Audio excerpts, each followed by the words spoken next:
Salut les amis, on est enfin là. J'espère que vous allez tous très très très très bien. On se retrouve aujourd'hui pour une petite émission classique avec des bugs et en retard, les gars. Kylian, Tout comment ce qui tu va vas? bien pour que ça fonctionne bien, quoi. Ah, c'est ça. Comment tu vas, Coco? Ça va, et toi? Bah ouais, la forme, écoute, hein. Des petits bugs qui font un petit peu chier, mais bon, on est là. On s'y habitue. Oui, les aléas du direct, on va dire. Exactement, on prend des risques. Et on prend des risques comme l'actu du jour qui n'est pas à jour. C'est là où je suis bon, les gars. J'ai oublié de la mettre à jour. Ce n'est pas Nori. C'est une actu qui est encore d'actu, mais on a encore des choses encore plus récentes comme celle-ci. Voilà. Perd qui perd encore. Est-ce que tu es surpris par ça? Je l'avais déjà vu prendre je le voyais déjà, pardon, prendre un set. Il l'a pris, il a gagné le premier set. Voilà, il a fait son match là, il a fini, stop, c'est fini. Après, ouais, il a pas de rythme, il a pas de jeu en ce moment, depuis un bon moment maintenant. Donc, surpris, non, et fatigant, oui, plutôt, on va dire. Pour le défendre, il a quand même joué un mec qui est en forme en indoor. C'est la Axonen qui a gagné le tournoi d'Orléans. Je l'ai vu jouer. Très bon serveur, très complet. Maintenant, voilà, Pers, normalement, c'est au-dessus, on est d'accord. Mais bon, voilà, c'est pas non plus. Comme tu l'as dit, il a pas de rythme. Quand t'as pas de rythme, voilà, c'est des choses. C'est le b.a.-ba, quoi. Donc, bon, ça paye cash et bien joué à son adversaire. Et sans rythme, tu danses mal. Euh, c'est oh, c'est bon, ça. Il est chaud. C'est bon, il est on fire. Ah, c'est bon. Et les gars, on veut tweeter. Mettez un petit hashtag sur Twitter, balance ton robe ou où est Rob. On n'a pas de nouvelles, les gars. Envoyez-lui les DM, hein. Ça fait 2 émissions qu'on le voit plus, c'est pas normal, les gars. Et si vous voulez savoir, il n'a pas passé son pari, chose que tu es sûr à 95%. Et en plus, il nous a pas donné le sien d'aujourd'hui, donc C'est il n'y a vrai. rien qui va. Il baisse la tête, il fait l'autruche. Bon, j'espère que là, en tout cas, il n'y a plus de bugs. Normalement, c'est bon. Deuxième petite actu, c'est Jabber sans physique. Pas trop surprenant, qui s'incline 1-7-0, puis abandon dans le deuxième set. On l'avait dit. Il a perdu le premier set 6-1 et a perdu 1-0 dans le deuxième set. On avait dit que son adversaire avait de fortes chances de prendre un set étant donné son niveau physique, et elle a fini sur les rotules sur le dernier tournoi. Donc voilà, ça s'est confirmé. Et ouais, donc on s'y attendait, pas grand chose à dire de plus. Du coup, Alexandrova a bien joué. Si elle a quand même bien joué, j'ai vu le premier set. Même si, comme Ouais, tu l'as j'ai dit, vu aussi le Jabber. premier set. Tu l'as vu aussi? Ok, bon. Ouais, Mais bon, ça se voyait que mais Jabber. ça se voyait qu'elle attaquait pas comme à son habitude et qu'elle avait pas l'aisance physique non plus habituelle, quoi. Elle était au gasoil ce coup-ci. Désolé pour Hans. Essence physique, gasoil, bon. J'avais pas mieux. Ouais, oui, j'avais compris, mais voilà, Ouais, c'était je pas t'ai ouf. connu meilleur. Bon, moi aussi. Et la dernière petite actu, c'est Nakashima, l'américain qui a été expéditif contre Deminor à la surprise des bookmakers, parce qu'il était outsider à 2-10, je crois. Il était pas du tout favori avant le Ouais. début du match. Je vais dire la cote de départ qu'il avait. Il me semble que c'était Nakashima, 2-10 de 20. si 2-20, je crois. Attends, je le retrouve pas, le bug. Ah oui, contre Dominor. Il était à 2-10, 2-10 au Ouais, c'est départ ça. du match contre 1,73 pour Dominor et 6-4, 6-0. Donc il a encaissé que 4 petits jeux et un dernier set à 29 minutes. Donc très très expéditif. Très surprenant un peu, je pensais pas autant, mais voilà. Moi aussi, parce que Deminor, je le voyais, je me suis dit, tiens, il va se relancer un peu dans sa saison. Lindor, il aime bien. Ça peut être peut-être un tournoi pour lui, voilà, pour se relancer après des tournois compliqués. Non, toujours pas. Et Nakashima, bah, On bravo peut à dire, lui. on peut dire Dominor dans le fond, du coup. Oh, c'est beau. Mais tu vois, ça aurait même mérité une actu du jour, tu vois. À la place de Nakashima. Ah, j'avoue, je valide. Je sais pas dans le chat Ouais, si vous ouais, validez. je te jure que j'ai hésité. J'ai Ah, vraiment hésité à mettre ça. je pense que t'aurais pu. L'audace Ouais, t'aurait fait payer. Bon, très ouais, c'est bien. vrai. On peut passer aux analyses chez les femmes avec de belles rencontres, notamment Sakkari contre Kalinskaya, la Russe qui a fait un bon US Open, n'importe quoi, un bon Indian Wells, notamment Sakkari qui a pris pas mal de repos, qui revient juste. Tu vois Sakkari quand Alors, même? on avait quitté, Sakharine, on l'avait quitté avec un match plus que moyen. C'était avant l'Indian Wells, c'était à Cincinnati si je me trompe pas, je crois, où elle avait elle avait perdu contre toute attente. C'était un petit peu à l'image de Svitolina aussi. Et voilà, je pense que le repos qu'elle a pris, ça lui a fait du bien parce que vu son niveau qu'elle avait, c'était vraiment, vraiment pas terrible. Alors, je vais te dire ça. Sakari. Tout. Eh bien, contre toute attente, sa dernière défaite, c'est surtout. C'est Indian Wells en fait. On est bête. Contre Golubic. De 7-1. Ah oui, bien vu. Ah, c'était d'accord. Je Ouais. l'avais pas non plus. Ça fait une éternité pour moi. Non, Mais ouais, moi aussi, j'ai l'impression que ça fait plus, au moins 2 semaines qu'elle avait arrêté, mais non, du coup. non, bah, presque 2 semaines au final, vu qu'elle est fixée au premier tour. Ça fait. Ouais, c'est vrai que ça fait. Ça surprend d'avoir perdu si vite. Et Kalinskaya, du coup, qui elle avait battu Golubic dans son tournoi d'Indian Wells et qui a confirmé dans les qualifs. Et même au premier tour en battant Yastremska, donc elle est en forme physiquement et mentalement. Est-ce qu'elle peut faire déjouer Sakari sur un set ou non? Je t'avoue que là, les cotes Kalinskaya à 5, étant donné que, comme tu l'as dit, elle est en bonne forme en ce moment, au contraire de Sakari où elle est vraiment pas au top de sa forme, 5 de là à côté à 5, je trouve ça beaucoup trop pour limite. La cote la fameuse cote du 1-7 ne perd pas au gain de 1 ou 1-7 gagnant si vous préférez, je pense qu'elle doit être très très intéressante et très probable surtout. Elle est à 2,05 Kalinskaya. Prends le C'est 7. tout Ouais, qui ouais. gagne un 7. Ouais, Oh, bah, quand on voit son niveau, enfin quand on voit la cote de vainqueur du match, je trouve ça énorme quoi. ouais, mais je pense que les books prennent en compte ce qu'on vient de dire, hein. En même temps, on voit quand même mal Kalinskaya gagner. On va pas se le cacher. Sakari, c'est quand même un cran au-dessus, mais prendre un 7, c'est jouable. Donc je pense qu'ils ont bien géré la cote. C'est 2, je suis d'accord, c'est pas assez haut, quoi. Euh, Moi, je pense dans ce match, j'irais peut-être sur le fameux plus de jeu, hein. Je sais pas c'est coté Oui, ah comment. bah là, je pense que c'est très probable, oui, pour le coup. Eh bien, on va se regarder ça. Nombre de jeux dans le match, plus de 19,5, donc le fameux 6-4, 6-4, ça passe. 1,64, c'est pas mal. Non, Sakari, ça peut dérouler, quoi. Non, je touche pas. Allez, j'arrête de faire des conneries, je touche pas ce match perso. Je te laisse choisir ton petit prono, mais. Ah, d'ailleurs, en parlant de plus de 19,5 jeux, je t'avais suivi sur le match qu'on avait parlé hier, là, où on avait dit 6-4, 6-4, ça suffisait. Il y a eu 6-3, 6-3, donc voilà. Allez, oui, c'était Kontaveit contre Siniakova, ouais. C'est ça, exactement. Ouais, petite déception. Siniakova, très décevant, ouais, par contre. Ouais. Et Kontaveit en indoor qui confirme sa bonne forme, hein, donc. Ouais, sans forcer en plus, t'as l'impression. Ouais, je suis d'accord. Bon, tu as une idée de cote dessus ou tu veux pas toucher à ce match? Peut-être Sur lui. Sakari, Ouais, bah moi, le 2,05 de ok. Kalinskaya perd pas au perd de 1. Je trouve pour le coup, par contre, c'est bien coté, mais quand on voit sa cote à 5, je comprends pas trop, mais 2,05, ça reste quand même une très belle cote pour ça, oui. Surtout vu le niveau de Sakari en ce moment. Très bien. Deuxième petit match, les amis. Martinkova contre Muguruza. Ce match a l'air alléchant et incroyable à suivre. Martinkova qui, elle, est assez en forme quand même récemment. A passé son premier tour assez facilement. 6-1, 7-5. Non, 6-0, 7-5, je crois, contre Barra. Bon, c'était pas non plus un adversaire de folie, mais ça passe. Muguruza qui a Il eu faut du mal. gagner. C'est ça. Qui a eu du mal à Indian Wells. Tu lui fais confiance quand même à l'Espagnol? Ou attention?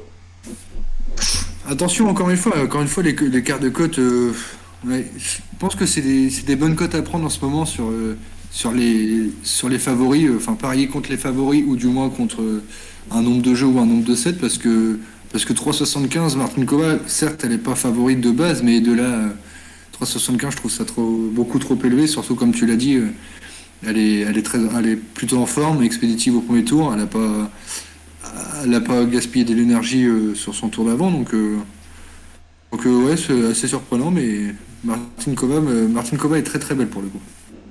Ok, très bien.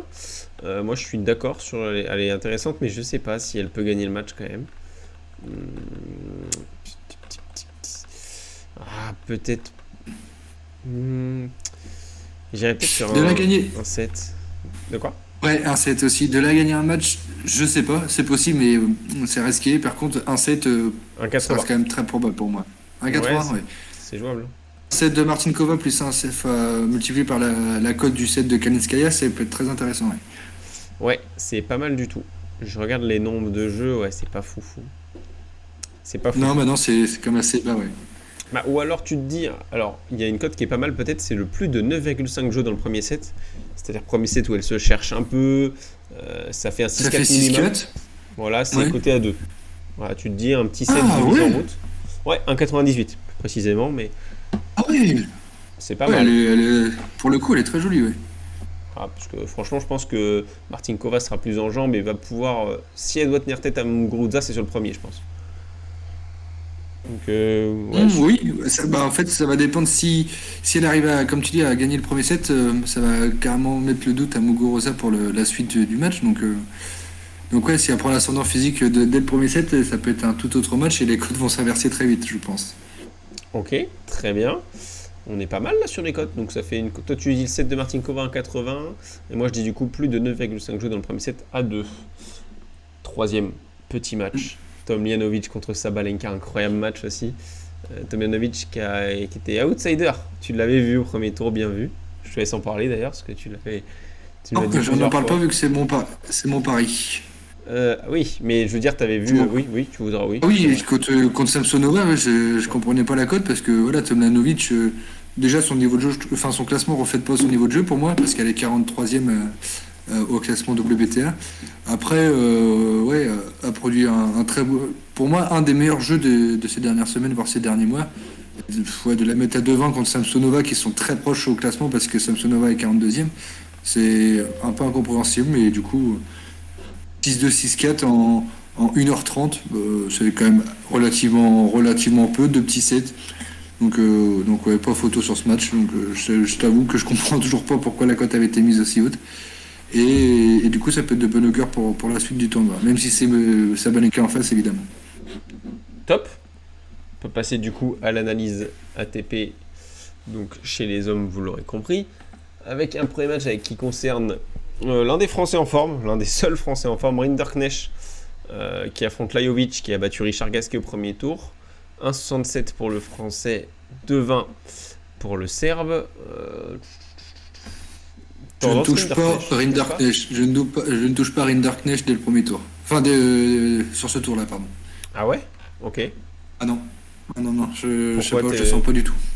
Justement, Ok. j'ai mis cette actu-là parce que je savais qu'on n'allait pas être d'accord et justement, on pouvait débattre dessus, mais tu vois, je trouve, ouais, tu vois, tu mets trop d'espoir sur le français et je sais pas, je le sens pas. Après, tu vas sûrement avoir raison, mais je sais pas. Non, non, non, je suis pas comme un ouf, hein. Je suis pas non plus comme un ouf, mais je sais pas, un 70, il a quand même battu. Bon, Delbonis, c'est pas fou, on est d'accord, Delbonis en indoor. Lajovic, ça bat Gasquet. Ouais, ouais, ouais, c'est vrai que c'est pas non plus. C'est pas, à 1,80, je l'aurais touché. À 1,67, ça me paraît peu. Après, je pense que son service. C'est ça en fait. Bah oui, c'est pas très bien coté. Encore une fois, les bookmakers, ils voient bien favori. Ouais, certes, c'est Lajovic sur face, c'est pas non plus un topissime, mais bon, 1,67, voilà, il a encore rien confirmé, Rinderknecht, à part le tournoi, comme tu as dit la dernière fois, où il se bataillait un petit peu avec Bonzi, où d'ailleurs ils se sont affrontés en finale. Mais sinon, à part ça, il n'y a pas trop de références sur le circuit. Ouais, ouais, après, il a quand même un très bon service qui peut l'aider en indoor, comparé à Oui, Lajovic. je suis d'accord, mais si son point fort qui est le service, il n'arrive pas à s'en servir à bon augure, à bon escient, pardon, ça va être compliqué parce qu'au retour, c'est un peu plus compliqué que pour le service, donc je sais pas. Ok, très bien. Ouais, ça, je suis assez d'accord, hein, ça va être. C'est mal coté pour le jouer. Et attends, j'ai peut-être trouvé une cote sympa. Tu vas me dire ce que t'en penses. Alors, c'est le nombre de jeux dans ce match parce que je vois un match serré. J'adore les nombres de jeux, hein. Oui, par contre, oui. Je C'est le vois. nombre de jeux, moi, c'est ne perds pas ou perd deux, hein. Ah oui, c'est vrai. C'est solide aussi. Ah bah moi, je vois bien peut-être un 3-7 dans le match, mais Ouais, je ne trouve. ça, c'est possible, par contre, oui. Alors, attends, c'est à Anvers ou c'est à Moscou? C'est à Moscou, non? C'est à Attends, Anvers. je te dis ça. J'ai rien C'est dit. ouvert, ouais. Ouais, je venais de l'avoir tout sur les yeux, en plus. Ouais, non, c'est mal payé. Plus de 19,5 jeux dans le match, donc 6-4, 6-4 à 1,23. Euh, non, honnêtement, je touche pas à ce match. Ouais, non, Le 3-7, s'il te plaît, il est à. Tu vas me dire si ça te plaît. C'est à 2-10. Oui, ouais, elle est pas mal. Ok, donc pour toi, un Et petit qui vaut à 3-7. peu près la cote de Lajovic en plus, donc ouais, 3-7, elle est pas mal, ouais. Ok, très bien. Deuxième petit match, Gerasimov qui a battu Kekmanovic lors de son premier tour aujourd'hui, qui affrontera Karatsev. On retrouve un petit peu le Karatsev de ce début de saison, en tout cas un petit peu plus que pendant ce milieu de Franchement, saison où c'était un petit peu éteint, c'est ça. 1,35, ça reste quand même bas. Tu lui fais confiance à Karatsev ou... vu que c'est Gerasimov en face, oui. C'est pas faux. Gerasimov, moi j'ai encore le match en tête, enfin le résultat en tête surtout, c'était un peu le retour de Tsonga. Cette année, il avait perdu contre Tsonga, donc je me dis que ça devait pas être folichon en face. C'est ça. Après, il m'a fait mentir sur le tour d'avant parce que j'avais parié contre lui et du coup, il m'a fait mentir tout simplement. Et ils se sont joués, c'est pas mal ça, ils se sont joués 5 fois, 3-2 en confrontation pour Karatsev, mais les 3 dernières ont été remportées par Karatsev. Voilà, donc Karatsev est en forme dans la confrontation directe. La surface, c'est pas mal pour Gerasimov de l'indoor. Je sais pas ce que vaut Karatsev en indoor, c'est ma petite interrogation. Je sais pas, lui, en extérieur sur dur, oui, en indoor, je sais pas trop. Mais ouais, c'est ça. Même si c'est un jeu où il aime bien frapper la balle, il aime bien frapper fort et prendre le contrôle, oui, ça peut le faire, mais je sais pas. Ouais, Et pour le coup, je voyais vraiment Kekmanovic se battre Gerasimov autour d'avant. Ouais, alors je savais pas, mais j'avoue que c'est assez surprenant qu'il l'ait battu assez facilement, je crois. Il y a eu 2-0, il me semble. 2-7-1, 7-1, 2-7-1. ah bon. Ouais. Non, mais je touche pas. Je pense Karatsev, mais pas assez de sécurité pour un 35. Honnêtement. Donc non, je touche pas. C'est compliqué la carte de demain. C'est... Ouais, c'est pas aussi évident j'ai envie de dire, que le tour d'avant, le premier tour, Ouais, je suis voire d'accord. les derniers tours d'Indian Wells même. Ouais, que les derniers, hein. Parce que les premiers, on a bien fait. Oui, que les derniers, c'est ce que je disais, mais Ouais, on va être à une inversion maintenant, ça va être plus facile de parier en dernier qu'en premier. c'est ça. C'est clairement ça. C'est dépitant cette fin de saison. Et le troisième match, je vais te laisser en parler parce que le mien... Enfin, mon prono concerne ce match, c'est Tommy Paul contre Marin Cilic. 1,90 pour Paul, 1,80 pour Cilic. Paul qui est venu à bout d'Himmer en 2-7, 7-6, 7-5. Après, ça reste Himmer en face, je le trouve vraiment pas bon pour le coup. Silic, il revient un peu, mais c'est pas non plus fanfaronneux. Il a battu Zumor de 7-1, où il a eu du mal à se mettre dedans. Il a perdu le premier set au tie-break. Après 6-1, 6-1, il a déroulé. Donc peut-être engranger de la confiance. Et vu la proximité des codes, je vois plus Silic que Paul. Ok, très bien. Et ben on peut enchaîner avec le classement des pronos. Alors il n'est pas mis à jour les gars, il y a une petite erreur dans le classement, je ne l'ai pas mis à jour. C'est 3 points pour moi puisque mon prono sur Alexandrova Jabber s'est passé, donc je passe premier avec 3 points. Coco a passé son pari, il me semble. Non, c'est parce que mon pari est encore en cours. Il est encore en cours. Il joue dans 30 minutes. Oui, un c'est quart ça. d'heure. C'est Ça a été décalé. Rybakina, c'est ça, contre Vondro. C'est ça, Victor Rybakina, j'avais dit hier. Donc le classement mis à jour les gars, c'est juste Alex avec un point de plus, donc 3-2-1. Et sinon les gars, vous êtes bons et un match en moins pour le Coco. C'est ça. On peut passer à nos pronos. Tu veux faire le tien en premier ou en deuxième, comme tu le sens? Oh vas-y, honneur à toi, je te laisse parler un petit peu vu qu'on va faire la transition. Allez. Vu qu'on vient de parler de ce match-là, donc je te laisse le faire. C'est vrai. Et c'est à l'inverse de toi, je vois Tommy Paul. Pourquoi? J'avais grand espoir en Elias Ymer. Michael, pardon. Ça commence mal. J'ai vu le match en entier.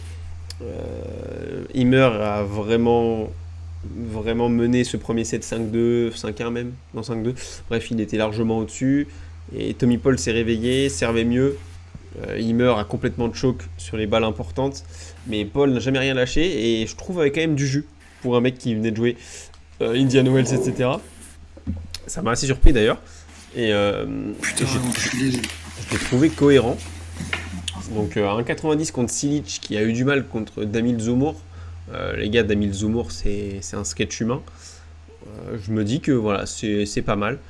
Après, voilà, Silic, il a un très bon service, donc ça peut l'extirper, en tout cas le reposer sur pas mal de points, mais je pense que sur l'angle physique, Tommy Paul est vraiment, vraiment au-dessus. Donc ouais, à 1,90 en outsider contre Silic, je la trouve très intéressante. Je sais pas ce que vous en pensez dans le chat, ou même Coco quand il va revenir. Mais ouais, non, pour moi, c'est assez tentant. On voit Coco qui fait de la gymnastique chez lui, c'est assez incroyable. Il a un petit problème de direct. Donc voilà, pour mon prono, les gars, le petit Tommy Paul. Je sais pas si vous avez des pronos, vous, si vous avez misé sur demain, ou si vous comptez miser. J'avoue qu'il y a un autre match sur lequel je voulais parler, les gars. C'était Denis Novak contre Marton Fucsovics. Alors ça, les gars, typiquement, c'est le match qui pue le 3-7 sans vainqueur ou le nombre de jeux. C'est deux joueurs qui tiennent énormément bien la balle, qui adorent les longs échanges. Peut-être avantage Fucsovics sur la forme, non, même pas. Même pas, parce que avantage Denis Novak sur la forme. Mais le problème, c'est que Novak, il joue beaucoup de challengers, beaucoup de petits tournois. Fucsovics a joué de plus gros tournois avec de plus gros adversaires. Donc ça rééquilibre un peu le truc. Dans ce match-là, les gars, si je pouvais vous conseiller quelque chose, ce serait soit le 3-7 sans vainqueur, honnêtement, soit aller shipper une cote fun, c'est-à-dire un 2-7-1 pour l'un des deux joueurs, quitte à prendre le truc jusqu'au bout. Typiquement, si vous pensez que Fucsovics va gagner, vous mettez 2-7-1 Fucsovics. Je vais vous dire les cotes, les gars. 3,55. Si vous pensez que Denis Novak peut le faire, c'est ce que je pense. 4,40. Voilà. Pour le Denis Novak. Enfin, moi, en tout cas, je toucherai la 3,7 sans vainqueur qui est cotée à. Je vous dis ça de suite. À 2,10. Voilà. C'est une cote que je trouve plus qu'amusante.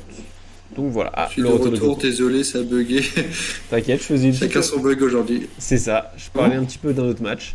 C'était Fucsovics contre Novak, ça joue tout à l'heure. Denis Novak. Pas mal. Je disais Fuxo pour le coup. De quoi Fuxo 2-7-1, j'aurais dit aussi, ouais. Ok, donc 3-7 sans vainqueur, ça te va aussi. Enfin, du coup, Fuxo, tu dois gagner, mais en 3-7. Ouais, je vois aussi 3-7, ouais. Ok, bon, on est corda là-dessus, ça me rassure. Parfait, bah, j'ai fini pour mon petit prono. Je t'affiche le tien à l'écran. C'est une corda. Allez. Ah, j'avais pas entendu, c'est comme Sébastien, t'as dit? Oui. Ouais, c'est beau. Facile, mais beau. Je valide. Alors, mon prono, moi, concerne le match entre Sabalenka et Tomljanovic. Pourquoi un set de Tomljanovic? Parce que Sabalenka, depuis sa demi-finale perdue à l'US Open le 10 septembre contre Fernandez, on l'a pas revu. Donc ça fait quasiment 6 semaines sans jouer. Tomljanovic est en très grande forme. Comme je disais, pour moi, c'est un des meilleurs jeux produits cette saison. Et voilà, elle a été expéditive de Samsonova contre toute attente. Je pense qu'elle va rester sur sa lignée, peut-être pas s'imposer, mais au moins remporter un set. Je trouvais la cote en plus très très belle à 1,88 contre une Sabalenka qui n'a pas forcément de rythme, mais même si elle est passée numéro 2 mondial, qui n'a pas forcément la confiance. Donc voilà, Tomljanovic 1,7, 1,88, pour moi c'est très très beau et très tentant. Ok, très bien. Je sais pas ce que t'en penses. Ouais, non, je suis désolé. Je vais pas te suivre là-dessus, Sabalenka. Je la trouve dans. C'est pour ça que j'ai pas mis Tomljanovic gagnant, parce que Sabalenka c'est très très solide, très très fort, mais. Ouais, et puis dans les premiers tours, je la trouve toujours incroyable, quoi. Je la vois toujours mettre des 1 et 2, des. Ah oui, hein, ton analyse, elle est top, hein. Parce que t'as raison, elle revient de longtemps sans jouer. Tomljanovic, plutôt en forme, elle a quand même fait un bon premier tour. Mais j'ai du mal à jouer contre des joueuses qui, quand elles sont dedans, bah, c'est trop fort. Donc, à voir. En live, peut-être, je serais d'accord avec toi. Là, avant match, j'ai trop d'incertitudes pour te suivre, mais elle est belle. La cote est belle. Donc, oui. Donc voilà, on peut pas faire de sondage, les gars, ce soir. Mais j'aurais voulu mettre est-ce que Robin sera de retour demain dans le sondage, mais. Je suis pas sûr. Non, mais demain. Est-ce que Robin va enfin passer un prono? Mais demain, on n'est pas là tous les deux, je crois. Ah non, moi je travaille. Donc logiquement. Je suis pas là mercredi, jeudi. Donc normalement, Rob est là demain, sans faute, j'espère. pour vous fournir un petit live. Et on met le replay ce soir sur YouTube. Je vous mets votre chaîne YouTube, les gars. On reprend les replays. Sans faute et sans double faute. Oh, c'est beau, mais c'est ça qu'on aime. La réaction, l'action, c'est beau. Voilà, le lien de notre chaîne YouTube est mis là. Et donc, on poste le replay juste après le petit live, qui se termine maintenant d'ailleurs. Merci, Coco. Qui se termine maintenant, en effet. C'est l'heure. Je remets le classement des pronos, ça me fait plaisir, c'est pour mon ego. C'est cadeau. Ouais. Après, Ouais. t'as pas mis les petits -1, un match manquant C'est pour vrai. certains. C'est vrai. Ok. J'ai même pas mis les plus 1 en points. Donc, c'est compliqué. Les quoi? Les plus 1 en points. J'ai pas mis à jour le classement. Bon, on se dit à demain tout le monde.